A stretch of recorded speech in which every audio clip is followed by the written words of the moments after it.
जय हिंद। जैसा कि हम लोग कल का चैप्टर कंप्लीट कर लिए थे अपना डायरेक्शन और डिस्टेंस का, जो उसका बेसिक पार्ट था, आज हम लोग उसी को कंटिन्यू करेंगे और उसके जो थोड़े अच्छे लेवल के क्वेश्चन या फिर कह सकते हैं जो दूसरे टाइप के जो क्वेश्चन पूछे जाते हैं उन क्वेश्चन को आज हम लोग सॉल्व करना सीखेंगे। जैसे कि कल हम लोग जो दिखे थे उसमें हम लोग या तो सीधा सीधा दिशा का बता रहे थे या फिर उसकी दूरी बता रहे थे। आज का जो हमारा क्वेश्चन होगा उसमें हम लोग को ये सीखना है कि सबसे पहले कि जो डिस्टेंस वाला क्वेश्चन है उसमें न्यूनतम और अधिकतम वाला जब कॉन्सेप्ट लगता है तो उस क्वेश्चन को कैसे सॉल्व करना है। दूसरा कॉन्सेप्ट यहाँ पे हम लोग ये सीखेंगे कि जब हमको एंगल पे टर्न कराता है तो वो क्वेश्चन जब आता है तो उसको कैसे सॉल्व करेंगे। और लास्ट टाइम में क्वेश्चन हम लोग ये देखेंगे कि जब छाया वाला क्वेश्चन आए, परछाई वाला, कि सूर्य एक साइड निकला है और उस टाइम कोई लड़का खड़ा है तो उसकी छाया किस साइड बनेगी, इस कॉन्सेप्ट को आज हमको क्या करना है, सीखना है। देखते हैं हमारा पहला क्वेश्चन हमारा है, रमेश 5 मीटर पूरब की ओर चला, इसके बाद वह दाएं मुड़कर 8 मीटर चला, अब बाएं मुड़कर 5 किलोमीटर चला, तो प्रारंभिक स्थान से कितने दूरी पर है। ये हमसे क्वेश्चन पूछा है, बहुत ही बेसिक सा है। कल भी इस क्वेश्चन को, इस टाइप के क्वेश्चन हम लोग सॉल्व किए थे। आज हमारा उसका क्या हो जाएगा, रिवीजन हो जाएगा। क्योंकि अब हमको इस क्वेश्चन करने से पहले हमारे दिमाग में बस क्या चीज़ क्लियर होना चाहिए, इसमें दिशा हमारा क्लियर होना चाहिए। क्योंकि इससे पहले दायां और बायां जितनी भी बार आया है ये सीटिंग अरेंजमेंट और रैंकिंग क्वेश्चन करने से हमारा अब तक एकदम क्लियर हो चुका होगा कि दाएं और बाएं, राइट और लेफ्ट कैसे टर्न किया जाता है और कैसे कराया जाता है। अब बात यहाँ पे आ जाती है दिशा का, तो उस दिशा के लिए भी हम आपको बताएं कि जब भी क्वेश्चन सॉल्व करिए उससे क्या करिए, बगल में अपना एक ठो ग्राफ बना लीजिए छोटा सा, इस पे बना लीजिए उत्तर दक्षिण पूरब पश्चिम, ठीक। और उसके बाद अब क्वेश्चन को सॉल्व करते हैं हम लोग। क्वेश्चन बोल रहा है कि रमेश 5 मीटर पूरब की ओर चला, यहाँ कोई बिंदु होगा, वहां से वो कितना चला है, 5 मीटर। उसके बाद कह रहा है कि इसके बाद वो दाएं मुड़कर 8 मीटर चला। अब मेरा फेस इस साइड है तो दाएं कहाँ होगा, जाहिर सी बात है नीचे साइड होगा, तो दाएं मुड़कर कितना चलेगा, 8 मीटर। बोल रहा है कि अब बाएं मुड़कर 5 किलोमीटर चलता है। अब नीचे की तरफ फेस है तो अब बाएं कहाँ आ रहा है इसका, पूर्व दिशा में, तो ये बाएं चला जाएगा, कितना चल जाएगा, 5 मीटर चला गया। तो प्रारंभिक स्थान से कितनी दूरी पर है, यही हमसे क्वेश्चन पूछा है। अच्छा, ये जब क्वेश्चन ऐसा आएगा, जब भी क्वेश्चन ऐसा आएगा तो इसमें हमको अधिकतम दूरी वाला ही ज्ञात करना होगा, ठीक। क्या करना होगा हमको, अधिकतम की टोटल डिस्टेंस कितना चला, तो 5 और ये 8, कितना हुआ, 8 5 13 और 13 5 17 18, 13 5 18, तो ये टोटल कितना चला, 18 किलोमीटर। लेकिन अगर ये क्वेश्चन में यहाँ लिखा हो तो न्यूनतम दूरी कितना होगा, तो फिर हमको एक और डिस्टेंस निकालनी होती है, और वो कौन सा निकलता है, ये। तभी इस 5 में और ये ऐड हो जाता है, समझ में आया। लेकिन जब क्वेश्चन में न्यूनतम दूरी की बात नहीं किया है तो वहां पे हमको टोटल डिस्टेंस ही काउंट करना होगा, ठीक, कोई दिक्कत नहीं होनी चाहिए। देखते हैं अब हम लोग अपना नेक्स्ट क्वेश्चन। देखते हैं अब हमारा नेक्स्ट क्वेश्चन। केशव 30 मीटर उत्तर की ओर जाता है और फिर दाएं मुड़कर 40 मीटर जाता है, पुनः दाएं मुड़कर 20 मीटर जाता है, फिर दाएं मुड़कर 40 मीटर जाता है, तो प्रारंभिक स्थान से कितनी दूरी पर है। हमसे ये क्वेश्चन पूछा है, तो इस क्वेश्चन को भी करने के लिए बस डायरेक्ट हम क्या कर सकते हैं, डायरेक्ट कर सकते हैं। अगर हमारे दिमाग में डायरेक्शन, दिशा हमारा क्लियर हो चुका हो तो, अगर दिशा क्लियर है तो हम इसको डायरेक्ट करेंगे, वरना वहां पर हम क्या बनाएंगे, अपने समझने के लिए एक छोटा सा ग्राफ, ठीक। अब क्वेश्चन को सॉल्व करते हैं। बोल रहा है क्वेश्चन कि केशव 30 मीटर उत्तर की ओर चला, यहाँ कोई अगर पॉइंट हो तो उससे उत्तर की तरफ जाएगा और कितना जाएगा, 30 मीटर। कह रहा है कि फिर दाएं मुड़कर 40 मीटर जाता है। अब यहाँ से दाएं मुड़ेगा और 40 मीटर जाएगा, दाएं साइड वही तो आएगा उसका, ठीक। उसके बाद बोल रहा है पुनः दाएं मुड़कर 20 मीटर जाता है। अब पुनः यहाँ से भी क्या कर रहा है, वो दाएं मुड़ रहा है और कितना जा रहा है, 20 मीटर। उसके बाद कह रहा है कि फिर दाएं मुड़कर 40 मीटर जाता है। अब यहाँ पे आने के बाद भी वो क्या कर रहा है, दाएं मुड़ रहा है, दाएं मुड़कर कितना आ रहा है, वो भी 40 मीटर। ठीक, इतना चला। तो अब पूछ रहा है प्रारंभिक स्थान से कितनी दूरी पे है। अब हमारा ग्राफ बन गया तो हमको साफ साफ दिख रहा है कि वो कितनी दूरी पे है। ये डिस्टेंस दोनों कॉमन हो गया, यानी कि ये वाली डिस्टेंस चला ही नहीं। उसके बाद ये प्रारंभिक स्थान जो चला था वो 30 मीटर चला था, और लेकिन उधर से वापस में वो बस 20 मीटर चला है, यानी कि यहाँ पे कितना डिस्टेंस बचा रह गया होगा, 10 मीटर। तो यही इसका क्या होगा, आंसर। कोई दिक्कत? अच्छा, यहाँ तो हम डायरेक्ट बस क्वेश्चन लिख के सॉल्व कर रहे हैं। वहाँ पे आपके पास जब 4 ऑप्शन दिखाई देगा तो आपका और कॉन्सेप्ट क्लियर होगा, क्योंकि यहाँ पे जब आप सीख रहे हैं तो आप ये सीख रहे हैं कि हमारा 100% जो आता है आंसर यही होगा। ठीक, और वहाँ पे तो आपको ऑप्शन मिल जाएगा। तो जब आपको अपने कॉन्सेप्ट पे कमांड बन जाएगा और कॉन्फिडेंस आ जाएगा तो आपको इस बात से फर्क ही नहीं पड़ेगा कि ऑप्शन है या नहीं है, क्योंकि आपका कॉन्सेप्ट क्या है, क्लियर है। और आप एक बार आंसर ला लिए तो आप उस बात पे एकदम डट जाएंगे कि नहीं, हमारा आंसर सही है। और ये सबसे ज़्यादा काम करता है वहाँ पे जहाँ पे ऑप्शन नंबर डी या ऑप्शन नंबर ई जिनमें हो और वहाँ पे लिखा होता है इनमें से कोई नहीं। तो दिमाग क्या होता है ना कि प्रेशर में जब होता है तो देखता है 4 ऑप्शन, उसमें से 3 नंबर दिए हैं और 1 दिया है इनमें से कोई नहीं। तो आंसर हमारे आने के बाद भी हमारा मन ये कहता है कि इन्हीं 3 नंबर में से कोई एक होना चाहिए, इनमें से कोई नहीं होना चाहिए, जबकि हमारा आंसर क्या था, सही था। और जब ऐसे करते हैं बिना ऑप्शन के हम लोग, तो इससे हमारा कॉन्सेप्ट एकदम क्लियर होता है और हमारे अंदर क्या आता है, कॉन्फिडेंस कि जो हम किए हैं वो क्या किए हैं, सही किए हैं। ठीक, और ऐसा जब भी आंसर आएगा आराम से करना है। ठीक, अब हम लोग देखते हैं नेक्स्ट क्वेश्चन। अब हम देखते हैं हमारा नेक्स्ट क्वेश्चन है, मोहन अपने घर से सीधा 4 किलोमीटर चलता है, फिर दाएं मुड़कर 3 किलोमीटर चलता है, फिर 45 डिग्री दाएं मुड़कर 3 किलोमीटर चलता है। यदि वह अब उत्तर पश्चिम दिशा में है तो वह किस दिशा में चलना प्रारंभ किया होगा। यहाँ पे हमको स्टार्टिंग में क्वेश्चन कहीं भी ये नहीं बता रहा है कि वो किस दिशा में चलता है, वहाँ पे बस लिख रहा है सीधा चलता है। तो हम भी इसको कहीं भी सीधा चला सकते हैं। ठीक, तो क्वेश्चन को जब हम सॉल्व करेंगे तो कहीं भी एक बिंदु मान ले जहाँ से वो चलना आरंभ किया होगा, और वो घर से सीधा जाता है, तो हम भी इसको सीधे ले जाते हैं। और कितना चला है टोटल, 4 किलोमीटर। यहाँ तक कोई दिक्कत नहीं।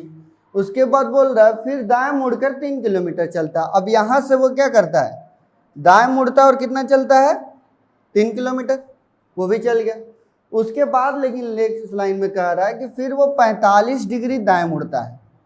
अब सिर्फ वो कितना मुड़ रहा है, 45 डिग्री मुड़ रहा है, पूरा 90 डिग्री नहीं, क्योंकि इससे पहले जब भी हम टर्न कराते हैं तो उसको हमेशा कितने पे टर्न कराते हैं, 90 डिग्री पे। पर इस बार वो कितने पे टर्न करेगा, 45 पे। अच्छा देखो, ये हमारा एक सीधी रेखा होगा जो 180 के आसपास होगा। यहाँ पे हमारी जो रेखा होगी वो कितनी होगी, 90 डिग्री पे जो हम टर्न कराते हैं। तो 45 डिग्री जो आएगा, दाएं साइड ही बोला है ना, तो दाएं साइड बोला यानी नीचे के साइड ही जाएगा। तो उसका 45 डिग्री एंगल जो बनेगा वो कहाँ बनेगा, यहीं पे बनेगा। यानी कि वो अब क्या कहाँ पे आ रहा होगा, इस दिशा में आ रहा होगा। अच्छा, इसी दिशा में क्यों आ रहा होगा, पहली बात तो यही है क्योंकि वो क्वेश्चन में क्या बोला है, 45 डिग्री दाएं मुड़ा है। अगर ये मेरा फेस है और वहां से हमको बोला है कि दाएं मुड़ना है, तो दाएं हमारा कहाँ है, नीचे, तो 45 डिग्री वो नीचे ही जाएगा। अगर ये हमको 45 डिग्री बाएं बोला होता तब हमारा 45 डिग्री का फेस कहाँ आता, ऊपर के तरफ। तो अब लेकिन हमारा फेस कहाँ होगा, नीचे के तरफ। और ये डिस्टेंस कितना है, 3 किलोमीटर। ठीक, यानी कि हम कहीं यहाँ बिंदु पे होंगे। ठीक, अब उसके नेक्स्ट लाइन में बोल रहा है यदि वो अब उत्तर पश्चिम दिशा में है। ये देखो, यहाँ से कोई बिंदु स्टार्ट किए थे और इस दिशा को वो कह रहा है कि ये कौन सी दिशा है, उत्तर पश्चिम। कौन सी दिशा कह रहा है इसको, उत्तर पश्चिम है। तो पूछ रहा है कि वो किस दिशा में चलना प्रारंभ किया था। ठीक, ये हमसे क्वेश्चन पूछा है। अच्छा ये बताओ, जब हम नॉर्मल जब हम तुमको दिशा बताए थे तो उसमें हम तुमको उपदिशा भी बताए थे, यही बताए थे। तो ये होता था हमारा क्या, उत्तर, ये होता था दक्षिण, ये होता था पूरब और ये होता था पश्चिम। इसकी हम सहायक दिशाएं भी बताए थे। तो ये होता था दक्षिण पश्चिम, ये होता था दक्षिण पूरब, और ये होता था दक्षिण पूरब, उत्तर पूरब, और ये होता था हमारा उत्तर पश्चिम, और ये होता था हमारा दक्षिण पश्चिम। ठीक, यहां तक कोई दिक्कत नहीं। अब देखो ये क्वेश्चन क्या कर रहा है कि ये वाली जो दिशा है वो उत्तर पश्चिम है, जबकि रियल में वो कौन सी दिशा है, दक्षिण पूरब है। क्योंकि अगर यहाँ पे उसका फेस है इस पॉइंट से तो वो कहाँ पे है, अपने दक्षिण पूरब में। लेकिन उसको क्वेश्चन क्या कर रहा है, उत्तर पश्चिम में। और उत्तर पश्चिम क्या है, इसका जस्ट अपोजिट वाला। यानी कि जिस भी दिशा से हम इस क्वेश्चन को सॉल्व करना चालू किए थे, अगर इसको हम लोग उल्टा कर दें तो वो हमारा आंसर आ जाएगा। क्योंकि क्या है, इसका जस्ट अपोजिट में है। देखो ये दक्षिण पूरब है, लेकिन उस फेस को क्या कर रहा है कि वो क्या, कौन सा फेस है, उत्तर पूरब। अगर वो फेस जब ये हमारा उत्तर पश्चिम का है तो ये बताओ, अगर इस ग्राफ को हम उल्टा कर दें तो ये हमारा क्वेश्चन सेट हो जाएगा। जैसे कि यहाँ पे हम किस दिशा में चलना चालू किए थे, उत्तर तरफ। अगर यहाँ पे हम ये कर दें कि नहीं हम इसका उल्टा करेंगे तो इसका उल्टा कहाँ आएगा, दक्षिण में, यही तो आएगा। तो जब दक्षिण में आएगा तो आंसर भी हमारा क्या हो जाएगा, दक्षिण। तो इस क्वेश्चन का आंसर क्या आ गया, दक्षिण। अच्छा, अभी भी अगर आप लोगों को कंफ्यूजन लग रहा है कि दक्षिण आएगा या नहीं, क्योंकि क्या था, इसका अपोजिट पूछा था तो हम जहां से चलना चालू किए तो उसका अपोजिट कर दिया, हमारा तो आंसर आ गया। लेकिन अगर अभी भी हमारे मन में डाउट है कि नहीं अगर ऐसा हुआ तो कैसे होगा, तो हम इसको अब दक्षिण दिशा में चला के देख लेते हैं। अगर आ गया दिशा वो सेम उत्तर पश्चिम का, इसका मतलब क्या, हमारा आंसर सही होना चाहिए। ठीक, तो यहाँ पे अब हम लोग सॉल्व करते हैं, इसको रफ कर दें क्योंकि ये तो अब तक याद हो चुका होगा, और यहाँ पर हम क्वेश्चन सॉल्व करा देते हैं। ठीक, अब देखो यहाँ कोई पॉइंट होगा जहां से वो चलना प्रारंभ किया होगा, उससे वो कहाँ, दक्षिण दिशा में हम ले आते हैं। ठीक, और कितना आएगा, 4। उसके बाद क्वेश्चन क्या बोला था कि फिर दाएं मुड़ता है। अब हमारा फेस नीचे की तरफ है तो दाएं किधर आएगा, पश्चिम दिशा में। इसको भी हम कहाँ ले आते हैं, पश्चिम दिशा में। कितना चला होगा, 3। उसके बाद बोल रहा है कि फिर 45 डिग्री दाएं मुड़ा होगा। ठीक, अब हमारा फेस इधर है तो दाएं कहाँ है हमारा, ऊपर। ये देखो ये वाला फेस कितना हो जाएगा, पूरा 90 डिग्री हो जाएगा। ये वाला फेस कितना हो जाएगा, 180 हो जाएगा। तो इसके बीच वाला जो होगा हमारा, यही तो 45 डिग्री पे जाएगा। अगर ये 45 डिग्री दाएं जा रहा है तो ये वाला फेस कहाँ पे जा रहा था, वहीं पे जा रहा है। जिस दिशा में ये बोला उत्तर पश्चिम, ये उत्तर पश्चिम ही तो दिशा है। यानी कि हमारा क्या हो गया, आंसर सही। यहां तक कोई दिक्कत नहीं। जैसे ही हमारे यहाँ पे दिशा आया, कहीं से भी हम बनाना चालू किए थे, वो रियल में दिशा जिस भी दिशा दे रहा था उसके कंपैरिजन में हम रियल वाले से कर लेंगे तो बस हमारा आंसर आ जाएगा। ठीक, एकदम अच्छे से क्लियर हो गया। अब हम लोग देखते हैं नेक्स्ट क्वेश्चन। अब हम देखते हैं हमारा नेक्स्ट क्वेश्चन। अमित 12 मीटर पश्चिम की ओर यात्रा करता है, फिर 3 मीटर दक्षिण की ओर यात्रा करता है, फिर 8 मीटर पूरब की ओर यात्रा करता है, तो प्रारंभिक स्थान से कितने दूरी पर है। ये हमसे क्वेश्चन पूछा है। यहाँ पे डायरेक्ट बस क्या दिया है, दाएं बाएं ना करके डायरेक्ट दिशा की बात किया है, तो हम भी इसको दिशा में सॉल्व कर लेंगे। बोल रहा है अमित 12 मीटर पश्चिम की ओर गया है। अगर अमित यहाँ कहीं पे हो, वहां से वो कितना आया है, 12 मीटर पश्चिम में। ठीक, उसके बाद कह रहा है कि फिर 3 मीटर दक्षिण की ओर यात्रा किया है, तो फिर 3 मीटर कहाँ जाएगा, दक्षिण जाएगा। यही तो क्वेश्चन बोला है। फिर बोल रहा है फिर 8 मीटर पूरब की ओर। अच्छा, ये अब दक्षिण है तो इसका पूरब कहाँ आएगा, ऊपर की तरफ तो आएगा। अच्छा, पूरब बोल रहा है, पूरब ऊपर थोड़ी आएगा, पूरब इसका किधर आएगा, इस साइड आएगा। तो पूरब इसको 8 मीटर चला दें हम, कितना चल गया ये, 8 मीटर ये भी चल गया। उसके बाद कह रहा है तो प्रारंभिक स्थान से कितनी दूरी पे है। यहाँ कहीं इसका पॉइंट था, यहाँ से अब ये कहाँ पे आ गया, यहाँ पर। ये टोटल डिस्टेंस कितना चला, यही तो हमसे क्वेश्चन पूछा है। तो ये बताओ, अगर इसका हम अधिकतम वाला डिस्टेंस काउंट करें तो ये भी आ सकता है एक आंसर, जिससे हम अधिकतम वाला बता पाएंगे। तो अधिकतम कितना आएगा, 12, 8, 20, 3, 23। ठीक, और ये लेकिन ऑप्शन में दिया ही नहीं होगा। आ तो गए थे इस पर, ये ऑप्शन में नहीं होगा, क्योंकि जब एक ही दिशा में आ जाए लोग तो वहां पर हमेशा कोई एग्जामिनर क्या पूछता है हमसे, न्यूनतम दूरी, अधिकतम कभी नहीं। ठीक, तब इसका न्यूनतम दूरी क्या निकलेगा, उसको निकाल लेते हैं। अगर ये 3 मीटर चला है तो ये वाली डिस्टेंस भी कितनी होगी? 3 होगी। अच्छा ये बताओ, टोटल 12 था और ये वाली दूरी 8 है, तो ये ऊपर वाली दूरी कितनी बची होगी? 4 बची होगी। अब ये जब 4 है ये 3 है, तो यहाँ पे कौन आएगा? यहाँ पे देखो ट्रिपलेट का कॉन्सेप्ट लगता है। यहाँ पे क्या लगेगा? ट्रिपलेट तो अभी याद नहीं होगा, तो अभी क्योंकि वो मैथ की बात है, क्योंकि अगर ट्रिपलेट याद होता तो साफ दिख रहा था 3 4, तो यहाँ पे कौन सी दिया आएगी? 5, क्योंकि 3 का स्क्वायर कितना होता है? 9। 9 2 से डिविजिबल है नहीं, तो एक ऐड कर देंगे तो हो जाता है कितना? 10। और 10 का जब 10 को 2 से डिवाइड करेंगे तो कितना आएगा? 5। तो यही आंसर 5 आता है, और 5 से 1 कम आता है किसका? इसका 4। ठीक, समझ में आया? लेकिन ये ट्रिपलेट का कॉन्सेप्ट है तो उसको मैथ में ही सीखेंगे। अभी फिलहाल के लिए हम कल एक फॉर्मूला बताए थे, वो कौन सा फॉर्मूला था? अंडर रूट में जब न्यूनतम दूरी बताना होगा तो उसके लिए क्या बताया था? अंडर रूट में a square plus b square, यही बताए थे। अब इनमें से किसी को भी हम a मान ले, b मान ले, क्योंकि ये क्या मैथ का क्वेश्चन तो है नहीं। जब मैथ का क्वेश्चन नहीं है तो a कोई भी मान लेते, 3 का स्क्वायर कितना हो जाएगा? 9, और प्लस में b कितना हो जाएगा? 4 ले तो 4 का कितना होता है? 16, यही तो हो जाएगा, यही होगा ना। और 9 16 को ऐड करेंगे तो अंडर रूट में कितना आ जाएगा? 25। 25 किसका स्क्वायर? 5 का।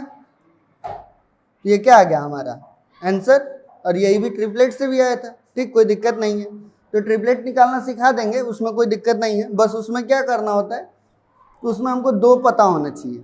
2 पता होगा तो तीसरे वाले का हम ट्रिपलेट से भी निकाल सकते हैं। बस वो परफेक्ट क्या होना चाहिए? स्क्वायर होना चाहिए। ठीक, चलो इसको नोट कर लो, उसके बाद देखते हैं हम लोग नेक्स्ट क्वेश्चन। देखते हैं अब हम लोग अपना नेक्स्ट क्वेश्चन। नेक्स्ट क्वेश्चन है, बिंदु P से समीर ने दक्षिण की ओर चलना आरंभ किया और वह 5 मीटर चला, और वह अब अपनी बाईं ओर मुड़ा और 12 मीटर चला। Q बिंदु पर पहुंच गया। तो बताएं P से Q किस दिशा में है और उनके बीच की न्यूनतम दूरी क्या है? हमसे यही क्वेश्चन पूछा है। अच्छा, यहाँ बिंदु P से समीर ने दक्षिण की ओर चलना चालू किया है, तो यहाँ हम कहीं भी बिंदु P मान सकते हैं। ठीक, और वहाँ से वो किस दिशा में जा रहा है? दक्षिण की दिशा में जा रहा है, तो हम भी इसको क्या कर दें? दक्षिण दिशा में भेज दें। उसके बाद बोल रहा है और वो 5 मीटर चला। वो कितना डिस्टेंस कवर किया है? 5 मीटर। ठीक, उसके बाद बोल रहा है और वह अब अपनी बाईं ओर मुड़ा और 12 मीटर चला। अच्छा, अब हम जब नीचे की तरफ खिसके तो मेरा बाएं कहाँ है? हमारे पूर्व दिशा में। तो यह कहाँ जाएगा? पूर्व की ओर जाएगा, और कितना जाएगा? 12 मीटर जाएगा। कोई दिक्कत यहाँ तक नहीं। और बोल रहा है कि 12 मीटर चला और Q बिंदु पर पहुंच गया, यानी कि जहां पे इसको जाना था वहां पे ये क्या हुआ? पहुंच भी गया। तो पूछ रहा है कि P से Q किस दिशा में है। अगर P बिंदु यहां पे है, ठीक, तो पूछ रहा है कि Q उससे किस दिशा में है। अगर P हमारा यहाँ है तो Q वो किस दिशा में है? दक्षिण पूरब में है। कोई दिक्कत यहाँ पे? वो किस दिशा में है? दक्षिण पूरब में। क्योंकि अभी इससे पहले हम क्या समझा चुके हैं कि जितनी भी दिशाएं होती हैं उनकी उपदिशाएं भी होती हैं, और उपदिशाएं भी हम समझा चुके हैं कि अगर ये उत्तर है तो ये दक्षिण है, ये पूरब है तो ये पश्चिम है, और इन दोनों के बीच वाली ये जो पूछ रहा है हमसे क्वेश्चन, ये क्या बोला जाएगा? इसको दक्षिण पूरब। कोई दिक्कत यहाँ पे नहीं। तो ये आ गया। अब पूछ रहा हमसे दूसरा क्वेश्चन कि उनके बीच की न्यूनतम दूरी क्या होगी। इनके बीच की न्यूनतम दूरी क्या होगी? तो देखो ये भी एक ट्रिपलेट ही है। 5 12, तो यहाँ पे आना चाहिए क्या चीज़? 13 आएगा। क्यों 13 आएगा? क्योंकि 5 का स्क्वायर कितना होता है? 25। 25 2 से डिविजिबल है नहीं है, तो उसमें एक ऐड कर देंगे तो कितना हो जाएगा? 26। 26 को 2 से डिविजिबल करेंगे तो कितना आ जाएगा? 13। और 13 से एक कम देखो कौन है? ये 12, और यहाँ पे 5। लेकिन अभी हमको क्या समझना है? यहाँ पे हमको यहाँ पे समझना है कि ये आया कैसे। ठीक, तो हम इसके लिए एक फॉर्मूला बताए हैं। कौन सा? अंडर रूट में a square plus b square, यही तो बताए हैं। ठीक, तो अब जब ये बताएं तो इसका क्या होगा? 5 का स्क्वायर हो जाए कितना? 25, प्लस में कितना हो जाएगा? 12 का स्क्वायर कितना होता है? 144। याद है ना स्क्वायर? स्क्वायर याद करके रखना है, कम से कम स्क्वायर 40 तक याद हो जुबान पे, क्यूब याद हो कम से कम 15 तक, क्योंकि इतना जब याद होता है तो क्वेश्चन सॉल्व करने में बहुत हमको आसानी मिलती है। ठीक, अब 25 और 144 जोड़ेंगे तो कितना हो जाएगा, 5 4 9 और 4 2 6 और 1। अब अंडर रूट में कितना आ गया, 169। 169 किसका है, 13 का है। ठीक, तो इसका आंसर क्या आ जाएगा, 13। और यहाँ ट्रिपलेट से भी हमारा क्या आया था, 13। ठीक, तो ये जब धीरे धीरे जब कमांड बढ़ जाएगा तो क्वेश्चन सॉल्व करने में कोई दिक्कत नहीं होगी। और 169 हमको वैसे भी याद है कि वो किसका स्क्वायर है, तो 13 हम मार सकते हैं। ठीक, कोई दिक्कत नहीं है। अब हम लोग देखते हैं नेक्स्ट क्वेश्चन। अब हम लोग देखते हैं अपना नेक्स्ट क्वेश्चन। नेक्स्ट क्वेश्चन है, यदि दक्षिण पूर्व को उत्तर कहा जाए, उत्तर पूर्व को पश्चिम कहा जाए और यही क्रम जारी रहता है तो पश्चिम को क्या कहा जाएगा। ये क्वेश्चन जो है ये इससे पहले हमेशा बैंक में ही पूछा जाता था, अभी भी बैंक वालों के पास ही ये क्वेश्चन पूछा दिखेगा, बैंक वाले क्वेश्चन में ही दिखेगा, बाकी लोग में बहुत कम दिखता है। ठीक, लेकिन इसको भी हमको क्या करना है, समझना है, क्या पता हमारे भी एग्जाम में आ जाए। ठीक, तो जब इसको करेंगे तो इसके लिए करने के लिए बस हमको क्या पता होना चाहिए, हमको चारों दिशाएं और चारों उप दिशाएं भी अच्छे से पता होनी चाहिए। ठीक, इसको करने के लिए ये हो गया हमारा उत्तर, दक्षिण पूरब पश्चिम, दक्षिण पूरब, उत्तर पूरब, उत्तर पश्चिम और दक्षिण पश्चिम। ठीक, ये अब तक एकदम क्लियर हो चुका होगा। अब क्वेश्चन देखो क्या कर रहा है, उत्तर पूरब को पश्चिम कहा है, यदि दक्षिण पूरब को क्या कह रहा है, उत्तर, तो दक्षिण पूरब कहाँ है, यहाँ पे, और इसको क्या कह रहा है, उत्तर। तो दक्षिण पूरब का अपोजिट कौन है, उत्तर पूरब, और इसके दाएं साइड में कौन बैठा है, उत्तर है। ठीक, नेक्स्ट लाइन में क्या कर रहा है, उत्तर पूरब को पश्चिम कहा जाए। अब उत्तर पूरब कहाँ है, यहाँ पे है, और इसको क्या कर रहा है वो, पश्चिम। तो उत्तर पूरब का अपोजिट क्या है, देखो, दक्षिण पश्चिम, और इसके भी दाएं फेस पे कौन है, पश्चिम। यानी कि ये किस क्रम में घुमा रहा है सबको, क्लॉक वाइज में, सबको कहाँ ले जा रहा है, क्लॉक वाइज में। तो जो भी यानी कि यही क्रम जारी, यानी सब एक दूसरे के क्लॉक वाइज इसी तरह चल रहे होंगे, सर्कल बना रहे होंगे अपना। क्वेश्चन पूछ रहा है तो पश्चिम को क्या कहा जाएगा, पश्चिम हमारा ये है, तो पश्चिम का अपोजिट कौन है, पूर्व, और पूर्व का दायां फेस कहाँ आ रहा है। ठीक, क्योंकि क्लॉकवाइज ही चल रहा है तो ये भी तो क्लॉकवाइज जाएगा। तो जब ये पश्चिम का अपोजिट पूर्व है तो पूर्व का अपोजिट बगल में कौन आया, दक्षिण पूर्व, तो इसका आंसर क्या हो जाएगा, दक्षिण पूर्व। कोई दिक्कत इसमें, किसी तरह कोई दिक्कत नहीं। अब हम लोग देखते हैं नेक्स्ट क्वेश्चन। अब हम लोग देखते हैं हमारा नेक्स्ट क्वेश्चन। नेक्स्ट क्वेश्चन पिछले क्वेश्चन की तरह ही है। क्वेश्चन है, यदि दक्षिण पूरब को उत्तर कहा जाए, उत्तर पूरब को पश्चिम कहा जाए, यही क्रम जारी रहे तो पूरब को क्या कहेंगे। इसका आंसर आप लोग क्वेश्चन सॉल्व करिएगा और इसका आंसर आप लोग अपने कमेंट में पिन करिएगा। ठीक, अब हम लोग देखते हैं इसके आगे का टॉपिक, क्योंकि ये सिमिलर क्वेश्चन है एकदम, इसको आप लोग सॉल्व करिएगा। ठीक, अब हम लोग देखते हैं हमारा नेक्स्ट क्वेश्चन। नेक्स्ट क्वेश्चन हमारा है, एक दिन सुबह रमन एक पोल की ओर मुख करके खड़ा था, उसके ठीक दाएं ओर पोल की छाया बन रही थी, तो रमन किस दिशा में मुंह करके खड़ा था। ठीक, इससे पहले हम लोग जितना भी क्वेश्चन देखा गया उन सब में क्या देखा गया, एक देखा गया क्वेश्चन हम लोग दिशा वाले, जिसमें हम लोग सिर्फ दिशा बताते थे। दूसरा क्वेश्चन देखा गया जिसमें हम लोग क्या बताते थे, डिस्टेंस भी बताते थे। डिस्टेंस वाले में हम लोग 3 तरह के क्वेश्चन सॉल्व किए। पहला क्वेश्चन किए जिसमें हम लोग अधिकतम दूरी बताते थे। दूसरा क्वेश्चन देखें हम लोग जिसमें हम लोग दिशा और दूरी दोनों बताते थे। तीसरा क्वेश्चन हम लोग देखें जिसमें हम लोग न्यूनतम दूरी बनाना सीखे। ठीक, ये 3 कॉन्सेप्ट हुआ। उसके बाद चौथा देखा गया जो लॉजिकल होता है कि उत्तर पूरब को पश्चिम कर दें, दक्षिण पश्चिम को पूरब कर दें, तो आगे वाले को क्या कहा जाएगा इस क्रम में। अब ये लास्ट टाइप का क्वेश्चन बनता है जो डायरेक्शन डिस्टेंस से, वो होता है छाया वाला। इसमें हमारे दिमाग में बस एक ही कॉन्सेप्ट होना चाहिए, वो बहुत सिंपल सा कॉन्सेप्ट है। इसमें हमको बस ये देखना है कि जो सूर्यास्त होगा या जो सूर्योदय होगा, यानी कि जो सुबह के टाइम सूर्य निकलता है या जो शाम के टाइम सूर्य जो अस्त होता है, उसमें सूर्य किस दिशा में होगा। ठीक, तो हमको पहले से पता है कि सूर्य हमेशा किस दिशा में निकलता है, पूर्व दिशा में। सूर्य निकलेगा किस दिशा से, पूर्व दिशा से। ठीक, अगर ये पूर्व दिशा से निकलता है तो सुबह के टाइम आदमी कहीं भी हो उसकी परछाई हमेशा लाइट के अपोजिट ही पड़ती है, तो छाया हमेशा कहाँ आएगा, पश्चिम में ही आएगा। ठीक, ये कॉन्सेप्ट क्लियर करना है कि अगर सूर्य सुबह निकला है, सुबह ही निकलेगा, तो सुबह के टाइम में जब सूर्य पता हमको, तो वहाँ पे वो कहाँ पे हमेशा छाया बनेगा, सूर्य के हमेशा अपोजिट साइड, और वो हमेशा कहाँ बनेगा, पश्चिम में। अगर यहीं पे बात कर दे वो सूर्यास्त की, कि सूर्यास्त के टाइम छाया जो है कहाँ बनेगी, तो सूर्यास्त के टाइम हमको ये बताओ हमेशा किस दिशा में होगा, पश्चिम में ही होगा। ठीक, तो जब ये पश्चिम में होगा तो इसकी छाया हमेशा कहाँ बनेगी, पूर्व दिशा में, यही तो छाया बनेगी।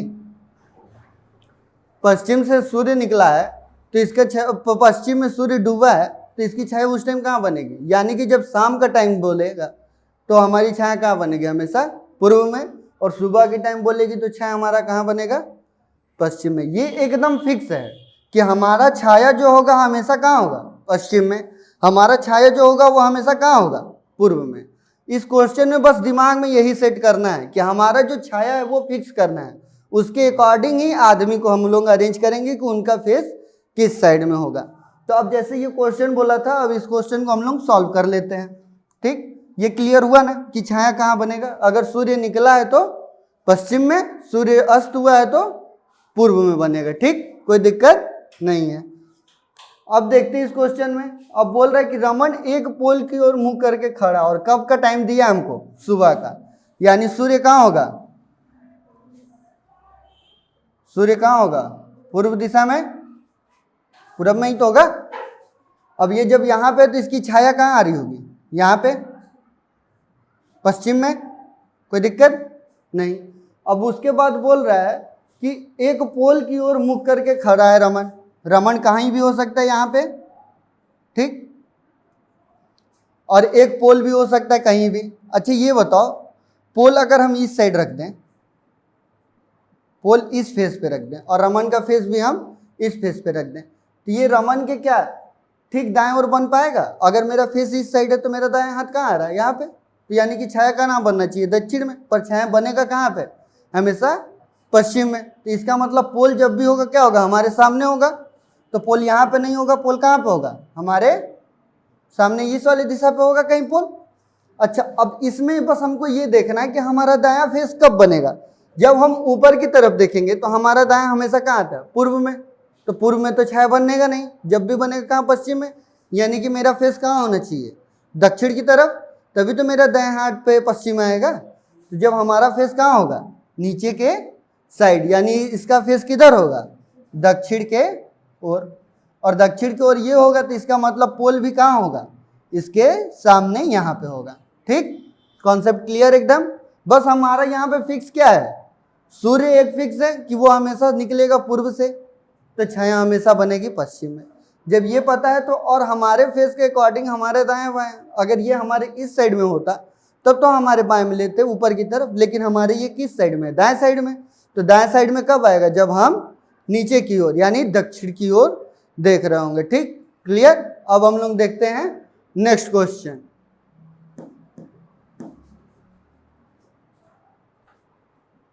अब हम लोग देखते हैं हमारा नेक्स्ट क्वेश्चन। नेक्स्ट क्वेश्चन है, सूर्यास्त के समय सुमन देखती है कि सूर्य की किरण उसके बाएं ओर पड़ रही है, तो वो किस दिशा में जा रही, ये हमसे क्वेश्चन पूछा है।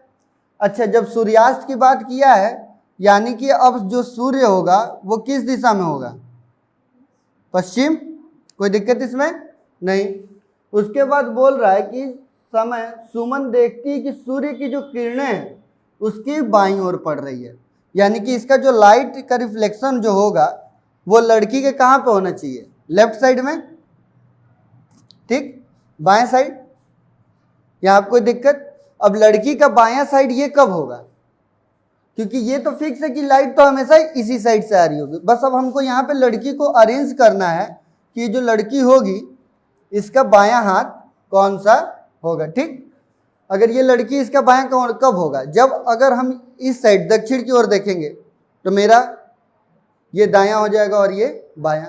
अगर ये मेरा दायां है तो लाइट ऑफ रिफ्लेक्शन यहाँ दाएं साइड पड़ रहा होगा, बाएं साइड में लाइट इस साइड से आ रही है, तो लाइट जब इस साइड से आ रही है हमारे कहाँ पड़ रही है, दाएं साइड पे। तो ये वाला बात तो क्वेश्चन बोला नहीं, क्वेश्चन में क्या बोला है देखो पढ़ो, बाएं ओर पड़ रहा है, यानी बाएं ओर पड़ रहा है, इसका मतलब हमारा फेस कहाँ होगा, ऊपर की तरफ।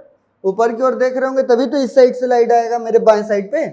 जब इस साइड से मेरे बाएं साइड पे आ रहा है लाइट, इसका मतलब हमारा फेस किस साइड में है, ऊपर की ओर। और ऊपर की ओर कौन सी दिशा को डिनोट किया जाता है, उत्तर। कोई दिक्कत इसमें? तो ये हो गया हम लोग का पूरा अच्छे तरीके से डायरेक्शन एंड डिस्टेंस का चैप्टर कंप्लीट। इसमें हर टाइप के जितने भी अब तक एग्जाम में क्वेश्चन बनते हैं वो सारे हम बता चुके हैं, और जितने भी बोर्ड पे क्वेश्चन लिखे हुए थे ये सारे क्वेश्चन जो हैं ये प्रीवियस ईयर के क्वेश्चन हैं।